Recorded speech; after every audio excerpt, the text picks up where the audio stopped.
What's up, what's up, what's up? And we're starting this thing, Aesthetic Businesses Podcast.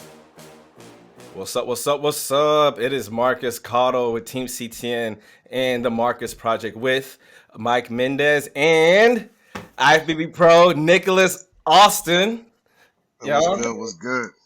man, y'all don't know, like me and Nick, we're like past like coaching because, even though he is my client, we're like brothers by this point. We've been together since 2015, something like that.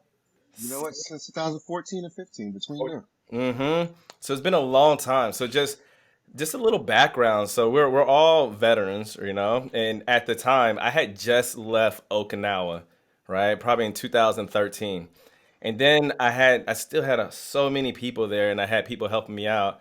And then up pops this guy, right? That somebody was like, "Hey, you should help this guy out." Blah blah blah blah blah. And we didn't end up linking together. But what happened was he went against one of my clients at a show, and he almost lost. Yeah, and that's and then he contacted me, and then we've been together ever since then. Even through all the bodybuilding shows and beyond, through all the deployments, right, all the way to Yep. afterlife, into the home, buying a first home, until everything else. So, with that being said, Nick, just give us some background about how life has been since your last show and getting out the military into like what you're doing now as a background, and we'll go from there. Oh boy, where do I start? I know most people that's listening that are military, they like to hear your stats, so we'll go ahead and give those first. 12 years, honorable service, retired out of the Marine Corps. My job was EOD. Basically, if y'all know that, I was a bomb squad for the military. But being in the military is the bomb squad on steroids. You deal with that plus more. So, moving on to the transition. They get special treatment. Just letting everybody know that they get special treatment in the military. And no matter what branch, they get special treatment. That's all I'm saying.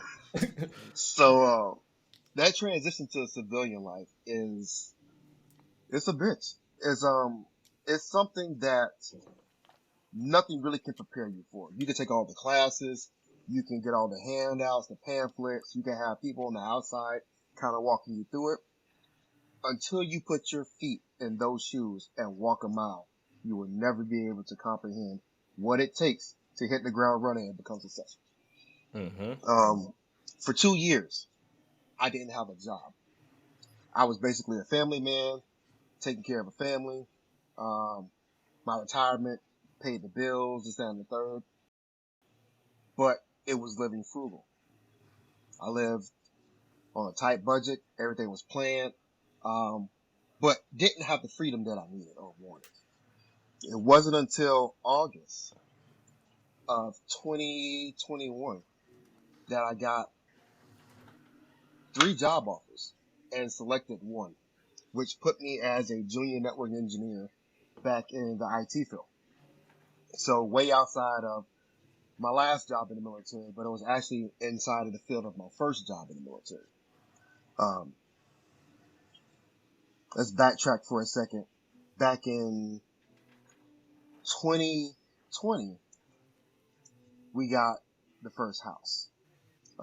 Yeah, we did. I remember that, Yeah. man. How many Um, how many pitfalls did we go through uh, to even nail that one? Because you called me like a couple times pissed off. look, if I never understood Q's struggle with getting properties and why he was stressed out and not eating, For everybody who I doesn't know, hold on. I'm Q. Everybody doesn't know who Q is. I, my name's Q. All right, go ahead. I realized what it was then. Um, I went through 3 properties. The first one I tried to acquire while still in California before I moved. It was a duplex in a grade A neighborhood. And for you guys don't know, grade A or a 5-star neighborhood are one of your most desirable neighborhoods that you can move into. They have high employment rates. People usually own their properties. Income is high. Property taxes are high. Mhm. School districts are on point. So These are places that people go to feel safe, Those are secure, their and dream neighborhoods. yes, and their resale values are through the roof. The problem with that is there are homes in these neighborhoods and not duplexes or quadplexes. So when it came time for us to get an appraisal, everything was flowing fine until nothing in the zip code was able Yeah. to be compared to the property I was trying to purchase. Mm-hmm. So since there was nothing in the zip code to be compared, they had to go outside of the surrounding zip codes, which means you're not comparing it to A neighborhood properties. Yep. You're looking at now B neighborhood properties, Mm-hmm. B plus, C plus, which means his value drops significantly. And when I say significantly, what he was asking for, I think he was appraised 40,000 below. Yeah. See, that's the thing though. You know, those I kind of ran into a problem like that with my fourplex, but those things can be hit or miss, right? They can help you out sometimes when you have bare minimum comparisons, but then like in that situation, holy hell, you know, when you don't have anything.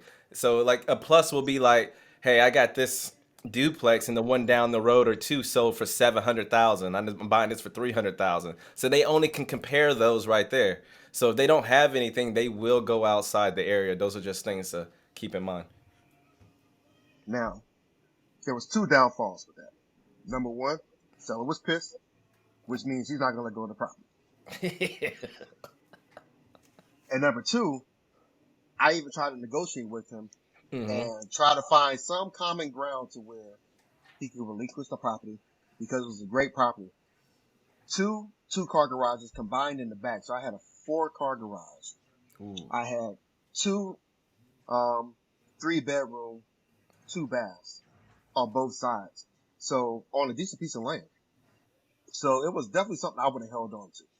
Definitely something that would have cash flowed and I could have used Yeah, to start yours. my real Yeah. estate profession. Mm-hmm. But we couldn't find middle ground. That fell through. I was stressed out. And then I had to move here into an apartment, which put a wrench and stressor on everybody. Yeah. But I'm kind of glad it didn't work out because when I actually went to an open house and I didn't disclose who I was, I walked in and I could almost touch the walls on one of the other on the rooms. So I wasn't mad about it. Yeah. It was a blessing in disguise. There was some reason why I couldn't get that and I let it go. The second house, I think this was probably my most stressful. It was a prior service member. Um, everything went smoothly, Mm-hmm. but the numbers were extremely tight. So I was able to live with it and things were doable until it came down to signing. I was literally on an airplane 35,000 feet above the ground. And I got an email from my realtor because I made sure I had Wi-Fi. She's like, hey, go over the paperwork. If you can sign it right now, sign it, send it back to me. I'm going with the paperwork. The numbers increased by $200. And I said, this is no way with your final proposal and everybody running their numbers. I can't afford this. She was like, you're closing tomorrow. I'm like, no, we're not. I mean, there's no closing until I actually put my name on the dotted line. So all we did is me waste some money for appraisals, this, Yep. that, and the third, Yep. and I'll take that loss and we'll walk away. Mm-hmm. It was one of the most stressful because I was literally supposed to move in that day. The house had HOA. I was gonna be able to deal with that, but there was a lot of other hidden fees that popped up during closing. And if you didn't read the contract, you would have Mm-hmm. got stuck with and popped up on you. They be doing that. Yeah, they do. So that was probably the most stressful. Was it the bank or was it like the origination fees? Were they trying to sneak some fees in there? It was the bank adding fees on, but also with my insurance and stuff being recalculated from the way things were ran, those were increased. Ah. Mm-hmm. So that was a no go. And literally, I was supposed to close, sign, close, and walk off. The house I'm living in now, the house is listed for well outside my budget. I wanted to buy my first property around 200,000. Mm-hmm. A lot of breathing room, nice starter home. 3 bedroom, 2 bath. Everybody got their own little spacious area. The house was listed for 275, and I'm just like, why am I even looking at this? During the peak of COVID, you have two options, and I don't know if people remember this. Option A: pull your house off the market and sell it at a later time. Yep. Or B: drop the value of your home so that it can sell. Mm-hmm. Because during that time, the real estate market was hurting, and it was a buyer's market. It Yep. was not in seller's favor because they were not going to make no money. Yep. I think everybody was trying to get out of those apartments at that time. There was just everybody was fleeing the condo life. Oh Yeah. yeah, oh yeah. So the house was listed for 275. The house was marked down to 250. I was like, Ooh. this is a prime opportunity. Still in the grade A 5-star neighborhood. Walking distance to a 8 out of 10 school. Um, a 9 out of 10 was a little bit of a driving distance. Still could walk if you wanted to. Right down the street from the police station. You name it, it had every amenity. And then the neighborhood was still getting built up, added things onto it to increase the property value. Mm. So it piqued my interest. I'm 50 grand over my limit. I was like, you know what? I'm gonna bite this and I'm gonna go for it. We walked in. I said, I want to get in this house down to my realtor. She got me in that day. I walked in. I checked the drawers to see if there were cars in there. There were no cars. I was like, are we the first ones in this house? She was like, yes. I was like, call them right now to put in a verbal offer. Yeah. I'm like, I don't care what you got to do. Call them right now while you stand in front of me. She called. We put in a verbal offer. They accepted. So at that point, we left. She left. And I stayed and looked around. Her associate came and locked up.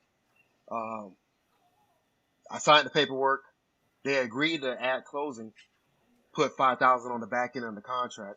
So I ended up buying this property for $255,000 with a VA loan. But this is where it gets interesting. Doing the appraisal, they wanted to go with their own people. I highly recommend anybody buying their own home, do not let the seller go with their own people for appraisals. Yep. Yep. So I knew a reputable company that I wanted to go with. I had them come in, do the appraisal. They had an addition put on the house. The house was originally 1,700 square feet. The Mm-hmm. addition made it 2,300 square feet. Nice. The roof on the addition was poorly installed.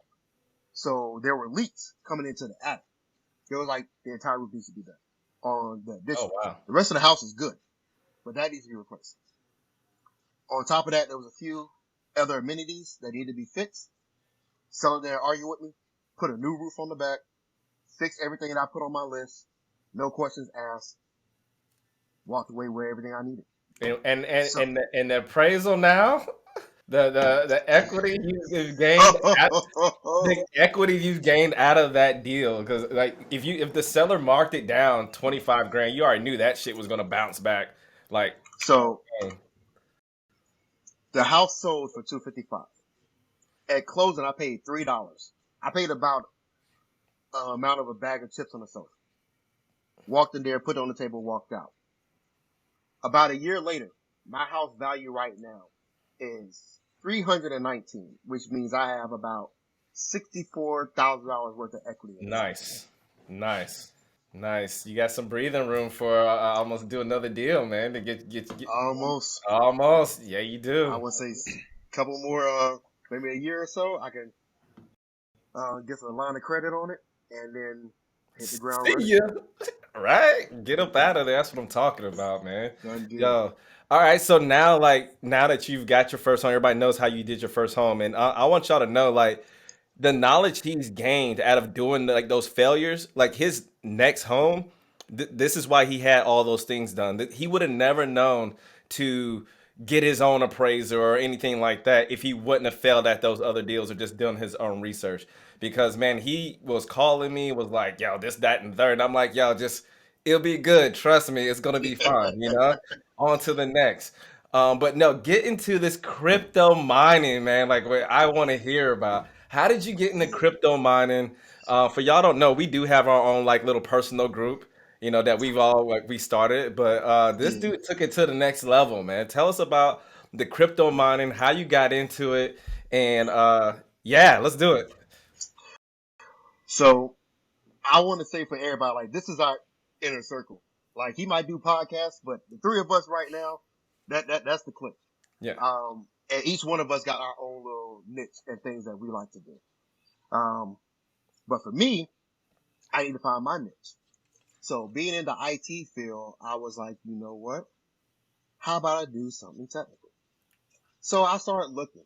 I'm like, I wanted to branch out and be an entrepreneur. But entrepreneurship is not for everybody. yep, You have to find your niche. You have to find what works for you. And for me, crypto made sense. Um, to a lot of people, it doesn't because it's literally digital currency. yeah, Um, and it's kind of like fiat currency. Basically, it's not backed by a government backing like gold or some type of reserve. But there are certain governments that have their own fiat currency that's not backed by anything itself. yeah. Um, I started doing research. I started looking for what I needed. Um, and it seemed fairly simple. It's basically, as a miner, my job is to continue the digital ledger for the blockchain to keep it going and keep the books running. So basically what I do is I verify and add new transactions into a brand new blockchain that we created. I mean, a new block on that chain and keep a log of those and keep it moving. While I'm doing this work, helping the blockchain keep growing, I'm getting paid cryptocurrency. So you have to think about it like a car. The fewer horsepower you got, the slower your car moves. Mm-hmm. The slower it takes to get to your destination. The more horsepower you have, the faster it moves, the faster I get to my location. You do mining proof of work by having graphics cards. For anybody that doesn't know, they call them GPUs, graphics cards. A lot of video gamers use them to get better imaging for their gaming systems online. The more graphics cards you have in a rig hooked up, the more work you can actually do. So for me, if we want to, and I don't know if your viewers can see this, but you guys can, I have about Woo!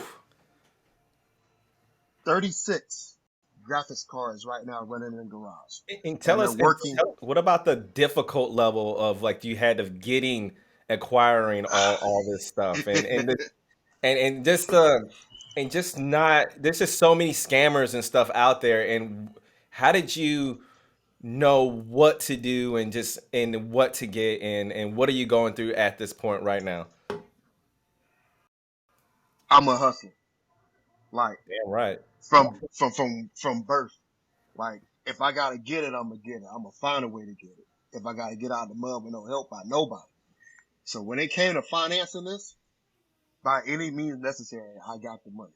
Whether it was trading options, skimming a little money, putting that to the side, Shout out the taking options my training. paycheck. Yeah, we'll get back to the options trade. With my paychecks, moving those off to the side, starting my own LLC, applying for business loans, business credit cards, using those lines of credit to purchase equipment, so on and so forth. But it's not getting the money is half the battle. Finding the graphics cards is the other half because that's damn near impossible nowadays. If you look on eBay, graphics cards are selling 3 times over market value, which means by the time you break even, if you buy one of those, is a year and a half or so on, which crypto could drop to zero in that time frame. So the things you want to do is spend the least money as possible acquiring equipment so that your return on your ROI is faster. So right now, my break even is a little less than a year for all my equipment. Hmm. And then everything after that is 100% profit. Like I don't have to sit here and calculate like, realtors like, hey, this is this is why I'm making this money off this property.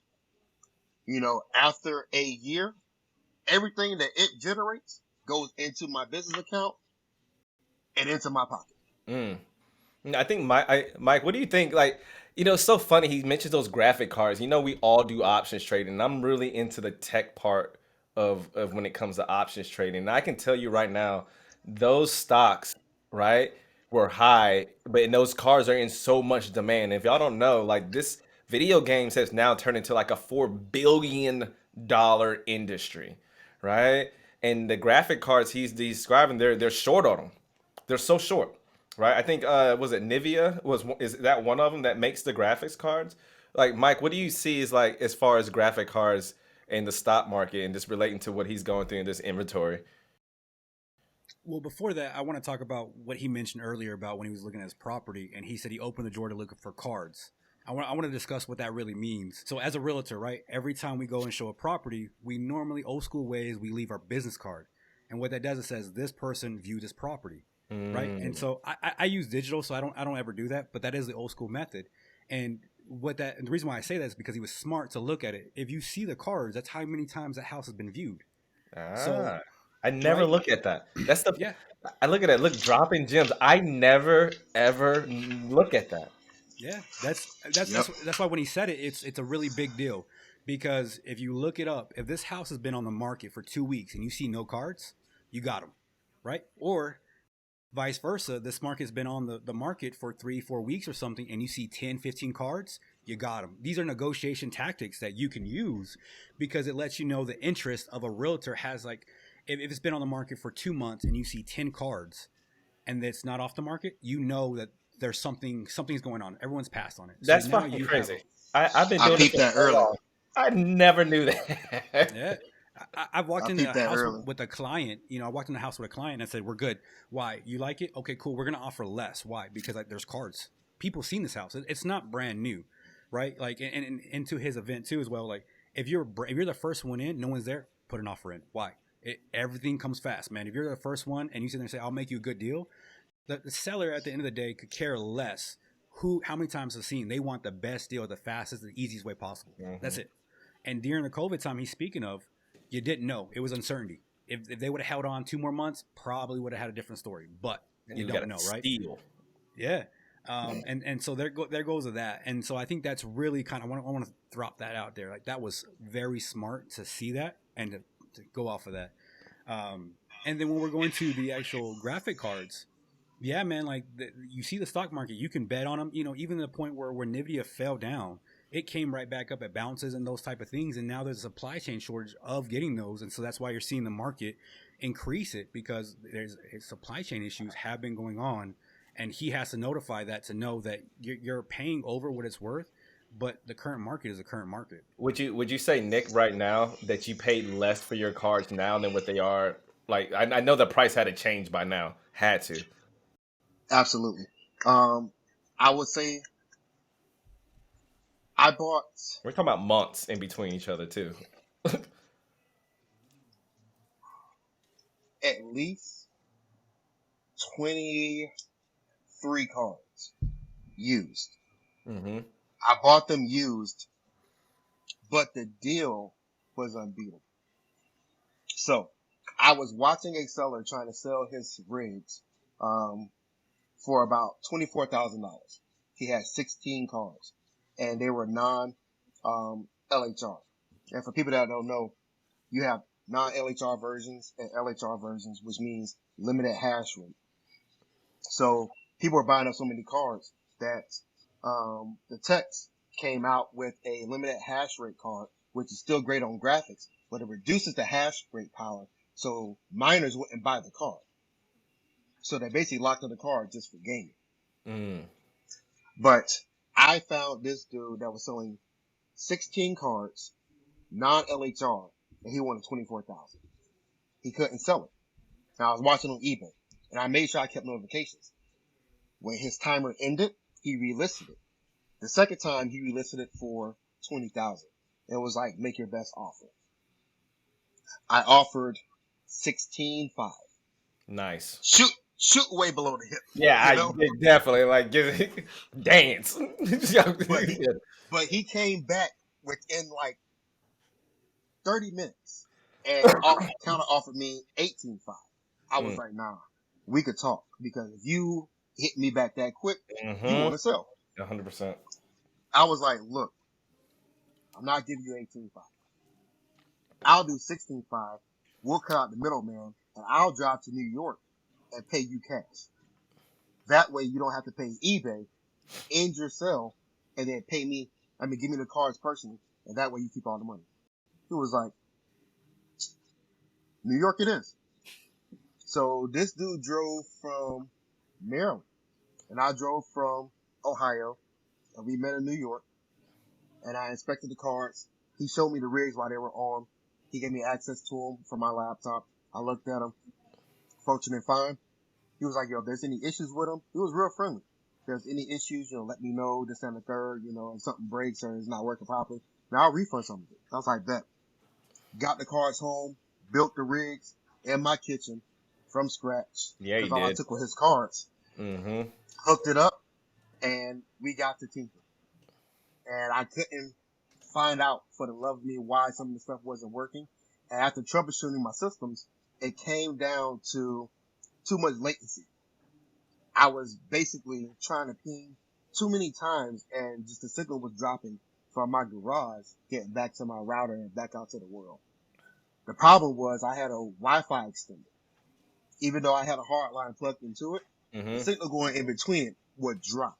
And I don't know if it was because of the wiring or the voltage coming through or what, but it was causing me to get high stale rates, hash power not working right. I went to work. I tipped a 50-foot cable. I brought it back to my house, ran it back. Lo and behold, signal was strong. We back in business. What's the So Go ahead. What's the potential? Like, I know everybody's like, oh, crypto. People probably want to know what kind of crypto are you mining, and what's the potential like daily rate? Like, give them like but the potential that you can make a daily doing crypto mining, and how easy is it, or what you need to set it up, and can you do it from your home? you can literally do this from your home. And it's easy to set up with a little know-how. And if you don't know how, you can watch a YouTube video and it can tell you right then and there Hell how yeah, to it do it. should teach you anything. So with the amount of equipment that I have running right now, I generate about, Is that a Nighthawk in the background? Is that a Nighthawk router? What yes it is. I generate about $80, $80 a day. That's And for nice. some of y'all make about 100 and some change a day. So I'm not too far from what you make on your daily paycheck. Right now we're in a dip. So at the end of the month, I pull in about 2,600 right now. When I mine Ethereum, all my rigs are on Ethereum. So when Ethereum goes back into the $3,000 range, we're looking at 3,200 a month, $3,000 a month. But And I believe the more 26, cards you get, the more like you can do, right? the more cars I get, the more horsepower I have to do these equations, which Look at means that. that equates to more money a day. Look at that. That's fucking beautiful. That's And beautiful. you guys watch me for like a good 3-4 days. What do It you was mean watch you? nonstop. You would disappear. This dude would disappear for like a week. He'll be texted in our little group thing, and I'd be like, "Hey," and then all of a sudden we won't hear anything from Nick. I'd be like, "Yo, he's either like pissed or he's like busy." Text him, "What are you doing?" Shows us this big computer rig blinking. She looked like he got a spaceship in his kitchen. I was like, "Yo, all right, he's busy. Let him do his thing." Yeah. So, but it's been really interesting. Like no bullshit. Me and Mike has been like we talk about it all the time about your rigs and this what you're doing. And it's like I wouldn't that's not my thing, right? Everybody has their thing, and if anybody don't know, Nick is probably the smartest motherfucker I've ever fucking met. And just to tell y'all, like I rode with this dude one time, and he doesn't like using Google Maps, right? He'll use it once for anywhere where he's at, and then he'll put it down, and then he'll know exactly where he's going. That's that old EOD shit, just that photo Yeah. memory. So this dude is in just you can't sleep on him at all. He's always got something going on, and he's just highly intelligent. If you ever get a chance to talk with him, and he's also a great bodybuilder too. So he's a great bodybuilder, but there's way more than just life. There's life after bodybuilding. This let me tell you I, that. I'm glad you said that. It's sad. And the reason I say it's sad is because if you ask anybody that's decent at bodybuilding, hey, what do you plan to do after this is over? They look at you like a deer in headlights. Especially ones that have momentum and success and a couple of wins under their belt. They see no light at the end of the tunnel for them after this. Hmm. They see nothing else. They're fully invested into an industry that could give two shits about it. They're fully committed to something that does not give them any value to their lives. So what? You get a couple of dollars for doing a guest post. They give you a couple of grand. I make a couple of grand not doing shit. Yeah. Yeah, I always ask people. I'm like, yo, like people are like, oh, they're in the industry and this. You know me. When I go to these shows, like they be like, you know who this person is? I'm like, I don't know who these picking people are, and I'm like, legit, I couldn't even tell you who these motherfuckers are because I don't see them, because I'm in my own like bubble. But the thing is, I always ask people who come talk to me, like who are doing being successful. I'm like, and what are you doing? What are you doing with your cash? You got all this car and everything, but what you have no, you not building any wealth. You're not building anything. And then I see it And time and time again. And when the curtains close, these motherfuckers are back with the roommates. the crazy part is, Q knows me. Like I am a car person through and through. I Mm-hmm. would buy car parts and work on my truck or my race car, just on my motorcycle. Like I was out there turning wrenches. When I got serious about this, I learned what the word sacrifice was.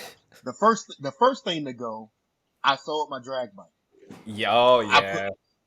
I sold my drag bike. I put it up on Facebook. Within 4 hours, it was sold. Straight cash. I use that cash towards this shit.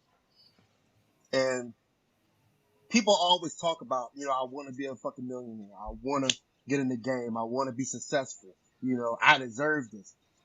You don't deserve shit. Nobody owes you shit. Mm-hmm. What are you doing to achieve the things that you want? In fact, what are you willing to sacrifice? Because motherfucker, I'm willing to sacrifice sleep. I'm willing to sacrifice my peace of mind.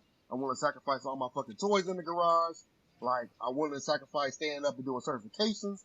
Like, what are you willing to give up and be uncomfortable long enough to get where you want? Mm-hmm. That's 100%. I could tell you what. Um, just to be just this dude's been around so long, right? He seen me stressed out and still had a coach and keep it fucking cool, you know. And Yep. there's been a lot going on in my life that he will only know, right? That I still just nobody will ever know, right? And I remember his last his pro show I was at. I had my fourplex, like the plumbing went to shit, right? Yep. And then I got served paperwork. That was going my first legal battle, right? I just bought the place, and the next day the plumbing went out. Like the plumbing just went into the next person's shit, and I was so fucking stressed out. But I totally get the whole sacrifice and he was like, it'll be fine. He I didn't want to bother him because he was hungry. Nick hungry is not gonna. It's But I understood though. I understood. Even in that state, I was like, I'm good. It'll be fine. Yeah, but just to see him come full circle, guys, that's what I'm saying. Just the sacrifice he's done, and just being like a good influence on just what he's doing and what his endeavors is, and him just going to the next level and doing his own thing. Like I said, like we all have our strengths when it comes to all three of us, and Mike is a beast when it comes to building computers and tech his damn self. He doesn't give himself enough credit for that. So, and Nick is also a tech head. I am I am a lot of things, but I mostly real estate for me, right? And we all dibble in a little bit of options trading. But the biggest thing is we all feed off each other. This is why I created the group that we have. But we all like no matter what level that we at, we all motivate each other like since we all started this group. And I feel like ever since we've done that, every one of us has been just scaling up, scaling up and just doing things. One day we're gonna reveal what Mike is into, right? Because that shit is wild, right? So he's got something going on. But man, honestly, the whole crypto mining thing that you're doing, I think that's fucking awesome and tied into what you're doing. This goes into just what I've been telling everybody. There's so much fucking money out there. There's 100%. so much that y'all like, and there's no wrong way of doing it, right? You just got to find your own niche, and it doesn't have to be real estate. It doesn't have to be crypto. It can be whatever, you know? There's a market for everybody. You can't have all the clients, you can't have everything, but you can have your own thing. And I'm just a big person on passive income and making money in your sleep and passing that on, you know? So, but what Nick is creating and what he's done is he's already, like I always tell people, get some skin in the game, right? He's already in his house. He got into his house at a good deal. Now he has equity, right, in his home to do something else later. But also he has this crypto mining shit that I would no doubt will pass up the equity in a couple in a couple years. You know, and Hmm. he's planned this out, and I bet you in a couple years, and on top of that, y'all have to understand he's doing crypto mining, right? So it goes up and down, but if that shit shot the fuck up, holy hell, right? And he's doing ether. Literally. Ether is I think is better than Bitcoin as far as like the exchange rate and NFTs and everything going on right now. A lot of people use ether, you know. Um, Um, um, Ethereum. Ethereum. yeah, it's Ethereum. I thought it was Ether for short. Isn't that what it is? It, yeah, it is. So, But here's the crazy part about that. And one thing I want to caveat to that: for all, especially like all my hood people, people love selling drugs. This, that, and the third. It's fast money. Think of it like this: I legit print money in my fucking garage. The only fucking thing I do is pay electricity. If that ain't robbing the fucking system, I don't know what is. yeah, yeah. I mean, like I said, man, it's just so much, and I hate. I think I'm gonna do this next podcast is on just excuses and motivation of what it takes to fucking like to reach that next level. You know what I mean? And just to honestly, I tell people all the time, you got to hit fucking rock bottom, man. Sometimes to fucking you got to hit like I've done it, man. My shit was like 2008. You know, You like watch me do it. that I watch you do your shit, but it's but you have to be humble and climb out that bitch. And I'm just a firm believer in like, hey, any goals or any dreams that you want, right? Universe or whatever is gonna put these obstacles in front of you to see if you can get past them, to see if you even worthy of your fucking dreams. I'm gonna say that again, worthy of your fucking dreams, because once you get to the top, it's a whole different type of fucking stress. So if you can't handle this shit down here, you're not ready for the shit up fucking top. I can tell you that firsthand. And if you got people working for you, now you got to take care of people's other families and shit. It gets deep, man. You know? So but yeah, other than that, thanks for coming on and everything like that. We've been wanting to have him on for so long just to see exactly what he's been doing. But y'all have any questions for crypto mining, definitely reach out to Nick. He'll whatever he wants to do. He'll probably give you a nice fee for all that I, setup because I damn sure will. I damn sure will.